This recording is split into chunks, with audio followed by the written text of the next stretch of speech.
জীবন style করা, মানুষকে দেখানো, তাফাখুরুন, আপোষে একে অপরের উপর কম্পিটিশন করা, বাইনাকুম ওয়া তাকাসুরুন ফিল আমওয়াল, এবং কে কার উপর দিয়ে বেশি সম্পদ, মাল, ধন সম্পদ অর্জন করতেছে, এই বিষয়গুলো নিয়ে প্রতিযোগিতা করা, এটাই আমাদের জীবনের উদ্দেশ্য হয়ে গিয়েছে।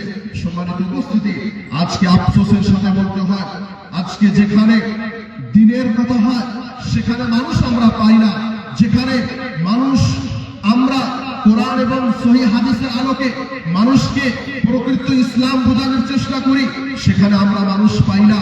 কিন্তু যেখানে নাচ গান হয় সেখানে আমাদের ভিড় দেখা যায়, সেখানে আমাদের যুবকদের কি অবস্থা। এই জন্য আমাদেরকে মনে রাখতে হবে যে জান্নাত অত সহজ ব্যাপার নয়। জান্নাতে যাওয়ার জন্য হলে আমাদেরকে কষ্ট করতে হবে এবং আমাদেরকে কোরআন এবং হাদিসের প্রতি ফিরে আসতে হবে। এই জন্য ইমাম মালিক রাহিমাহুল্লাহ তেনার বিখ্যাত কওল রয়েছে যে লা ইউসলাহা আখিরু হাদিহিল উম্মাহ ইল্লা বিমা সালাহা বিহা আউয়ালুহা, যে এই পৃথিবীর, এই দুনিয়ার শেষের উম্মতের সংশোধন, ইসলাম শুধুমাত্র ওই বস্তুগুলো দিয়ে হবে যেই বস্তু দিয়ে উম্মতের পূর্বের লোকদের ইসলাম হয়েছে, মানে সাহাবায়ে কেরাম। আপনি দেখেন, আপনি সাহাবায়ে কেরামদের জীবনী পড়েন, তারা এক একজন সাহাবী, এক একজন মানুষ, তারা ইসলাম গ্রহণ করার পূর্বে যারা মানুষের রক্তের পিপাসা ছিল, যারা মানুষের ইজ্জত, যারা মানুষের ধন সম্পদ মান নিয়ে খেলা করত, সেই মানুষগুলো ইসলাম আসার পরে, ইসলামের দৌলতকে আপনানোর পরে সেই মানুষগুলো একে অপরের ইজ্জতের মুহাফিজ হয়ে গেল, একে অপরের ইজ্জতের রক্ষাকারী হয়ে গেল। কোন সেই শিক্ষা ছিল, কোন সেই তালিম ছিল, যেই শিক্ষা, যেই মানুষগুলো সমাজের সব থেকে বদ মানুষ, সমাজের সব থেকে নেককার মানুষ হয়েছিল, সেই মানুষগুলোকে সমাজের সব থেকে গুরুত্বপূর্ণ, সমাজের সব থেকে হাই কোয়ালিটির মানুষে পরিণত করে দিল। সেটি হচ্ছে ইসলামের শিক্ষা, সেটি হচ্ছে কোরআনের শিক্ষা। সম্মানিত উপস্থিতি, আল্লাহ রাব্বুল আলামিন যে আপনাকে এই যৌবনটা দিয়েছে, এই যৌবনের গুরুত্ব বুঝতে হবে, এই যৌবনের গুরুত্ব বুঝতে হবে। কারণ যেভাবে দুনিয়ায় আমাদের আসার সিরিয়াল রয়েছে, দুনিয়া থেকে যাওয়ার সিরিয়াল নেই। আমাদের কে কখন আমাদের মধ্যে থেকে চলে যাবে আমরা কেউ বলতে পারবো না। এই জন্য সালাফগণ বলেছেন, মানুষের মধ্যে সব থেকে বুদ্ধিমান সেই ব্যক্তি, যেই ব্যক্তি নিজেকে নিয়ে ভাবে, যেই ব্যক্তি অন্যকে নিয়ে ভাবে না, যেই ব্যক্তি নিজেকে নিয়ে ভাবে যে আমি আজকে কি করলাম, আমি আজকে কি উপার্জন করলাম, আজকে কতটুকু গুনাহ করলাম, কালকে আমি কি করেছি, তার আগে কি করেছি। এইভাবে এক সময় আমি ছোট ছিলাম, ছোট বাচ্চাদের সঙ্গে খেলাধুলা করতাম, তখন দুনিয়ার কোনো টেনশন ছিল না। কিন্তু বয়স যেমনি বাড়লো, আমার দাড়ি পেকে গেল, আমার দাঁত পড়ে গেল, আমার চুল পেকে গেল, আমার সংসার হয়ে গেল, আমার ঘরে মানুষ এসে গেল, আমার জীবন নিয়ে আমি কতটুকু কি করলাম, আমি আল্লাহ রাব্বুল আলামিনের সামনে হাজির হয়ে কি জবাব দেব, এই বস্তুগুলো নিয়ে যে মানুষ চিন্তা ভাবনা করে, সেই মানুষ হচ্ছে প্রকৃত বুদ্ধিমান। সম্মানিত উপস্থিতি, আপনারা কথাগুলো ধ্যান দিয়ে শোনার চেষ্টা করবেন, কারণ কথাগুলো তো আমার না, আমার কথা বলতেছি না, আমি কোরআন এবং হাদিস থেকে কথাগুলো বলতেছি। আপনারা বোঝার চেষ্টা করবেন এবং আপনারা আশা রাখবেন যে কথাগুলো শুনে আমি আমার নিজের ইসলাম করব। সম্মানিত উপস্থিতি, আজকে আমরা যখন এই বিশাল দুনিয়ার দিকে যখন আমরা নজর রাখি, তখন আমরা দেখি দুনিয়ার সম্মুখে প্রযুক্তি, দুনিয়ার সামনে মাল, ধন সম্পদের অনেক বেশি বৃদ্ধি হয়ে গিয়েছে। মানুষ কোথায় থেকে টাকা পয়সা অর্জন করতেছে মানুষ টের পাচ্ছে না, মানুষ কোথায় ধন সম্পদ খরচ করতেছে সেটাও টের পাচ্ছে না।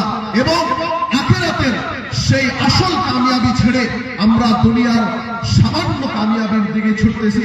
এই জন্য আল্লাহর রাসূল সাল্লাল্লাহু আলাইহি ওয়াসাল্লাম বলেছেন, দুনিয়া এবং আখিরাতের মুওয়াজানা, দুনিয়া এবং আখিরাতের তুলনা, দুনিয়া এবং আখিরাতের কম্পেয়ার করে আল্লাহর রাসূল সাল্লাল্লাহু আলাইহি ওয়াসাল্লাম বলেছেন যে তোমাদের মধ্যে যদি কেউ আখিরাত দেখতে চায়, আল্লাহর রহমত দেখতে চায়, যে দুনিয়ার মোকাবেলায় আখিরাত কি বা আখিরাতের মোকাবেলায় দুনিয়ায় কি, তাহলে তোমাদেরকে সাগরে যেতে হবে, তোমাদেরকে সাগরে যেতে হবে।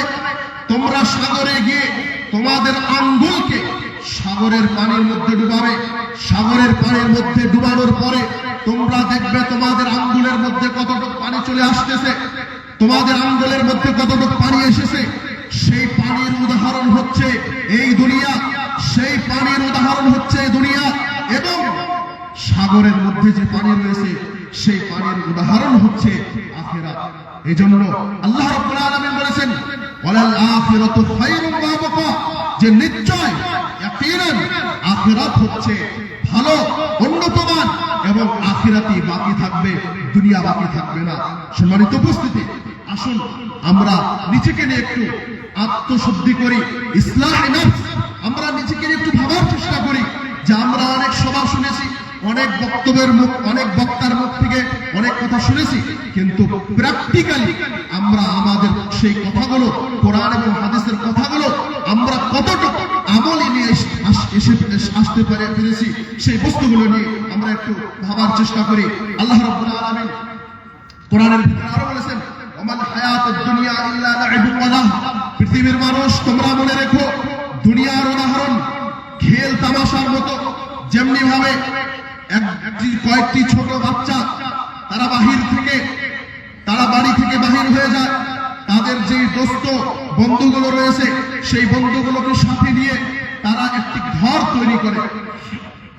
ছোট বাচ্চারা একটি ঘর তৈরি করে, একটি ঘর তৈরি করার পরে যখন সেই ঘরটা তারা খেলাধুলা করার পরে যখন তাদের বাড়ি যাওয়ার সময় হয় তখন সেই ঘরটা তারা ভেঙে দেয়।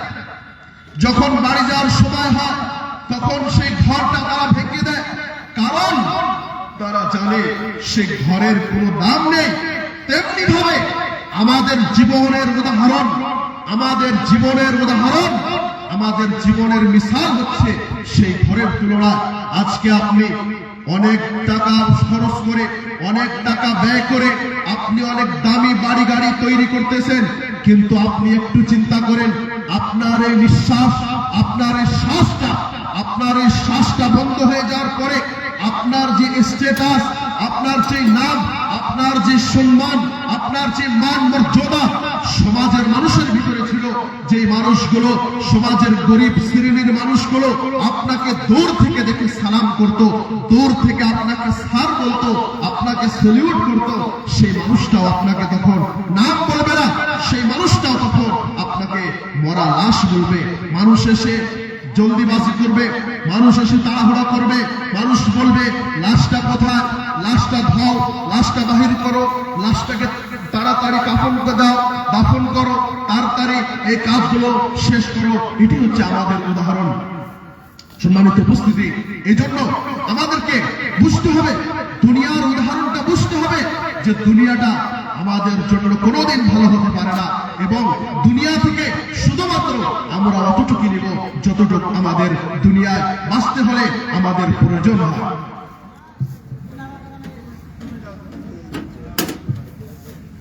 সম্মানিত উপস্থিতি, দুনিয়া সম্পর্কে বিশ্ববিখ্যাত আলেম ইমাম ইবনুল কাইয়্যিম রাহিমাহুল্লাহ তিনি বলেছেন, একটি বিখ্যাত কথা বলেছেন দুনিয়া সম্পর্কে, দুনিয়ার বাস্তবতা, দুনিয়ার হাকিকত, এই সম্পর্কে ইমাম ইবনুল কাইয়্যিম